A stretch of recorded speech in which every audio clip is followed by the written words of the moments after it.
Prime Minister Modi loves to rewrite history, right? I mean, if Maharana Pratap could shellac Akbar in the Battle of Haldighati, then perhaps it's best to rework India's GDP series all the way back to 5561 BC, before Christ, more than 7,500 years back, to prove that the growth we managed during the Mahabharata and under Hindu kings was higher, much higher than what was logged under the Mughals.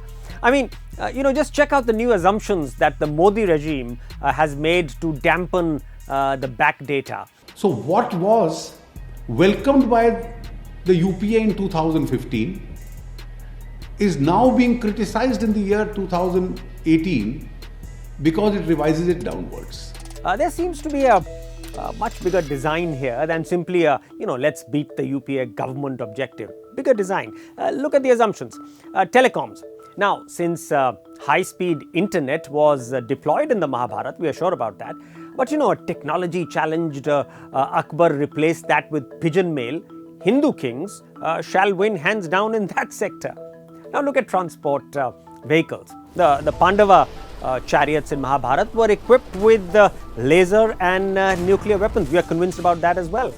On the other hand, the Mughals used to ride these clumsy, slow elephants. So this sector is in the bag too.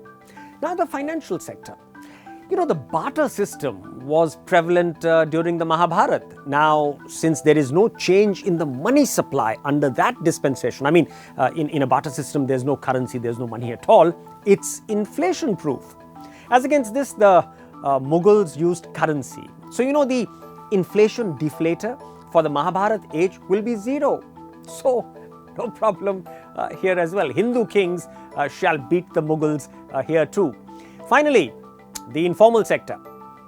Now, Hindu artisans were replaced by Muslim artisans in the Mughal era. But since Muslims take 5 breaks every day for namaz, for doing their prayers, it should stand to reason, and you can easily make that assumption, that their productivity, the Muslims' productivity, was lower than the Hindu artisans of the Mahabharata period. So, gotcha. Hindu kings win. Now, I have created this satire to ram home the seriousness of the issue. I'm not trying to trivialize it at all. As new technology, global commercial rules, social mobility, and income growth, all of them alter national economies, the relative importance of different economic variables changes. For example, in an agrarian society where the per capita annual income could be under $100, people would eat coarse cereal and grain. But as countries and citizens become richer, say at annual income levels above $1,500 per capita, they begin to consume much more fruit, milk, and animal protein, that's meat.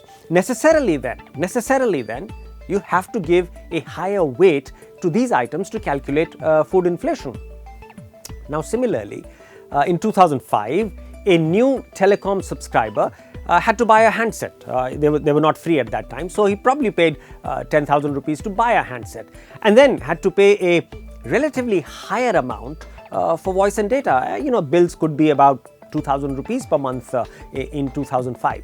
So in 2005, at that time, under such a structure, an individual subscriber represented a far more significant measure of economic output than minutes of data consumption, which in any case in 2005 were negligible, because really there were no iPhones or YouTube videos or Facebook.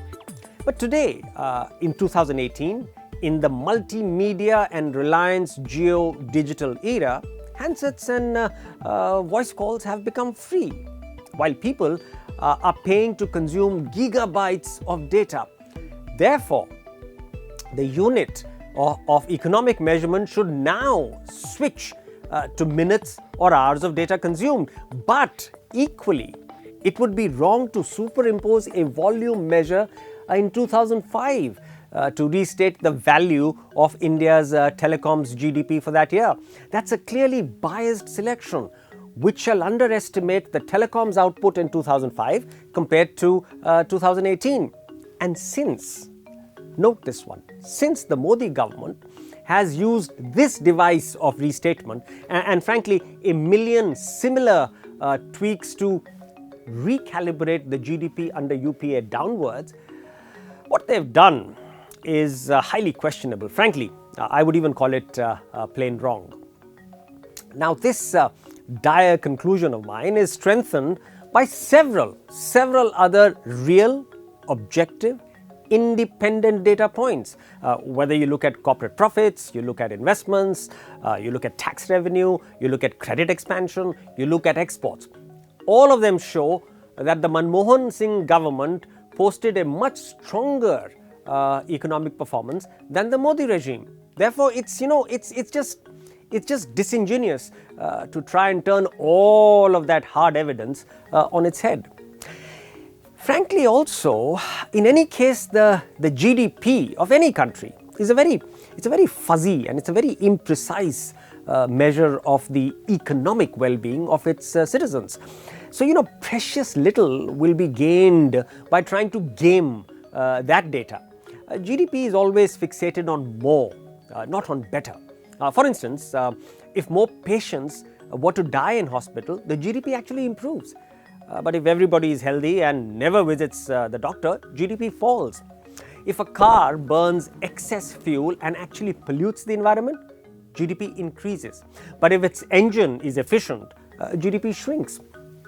Now, if the education system of a country is terrible and every student needs to take private tuitions, GDP increases. So you can see how perverse it really is. So Prime Minister Modi would be wasting his fairly fast depleting political capital in trying to sell this new economic data as his government's grand achievement. At best, he will get a few scattered talking points which really will not matter at all to agitating farmers and unemployed youth. And at worst, he would be wrecking yet another respected institution of India's political democracy.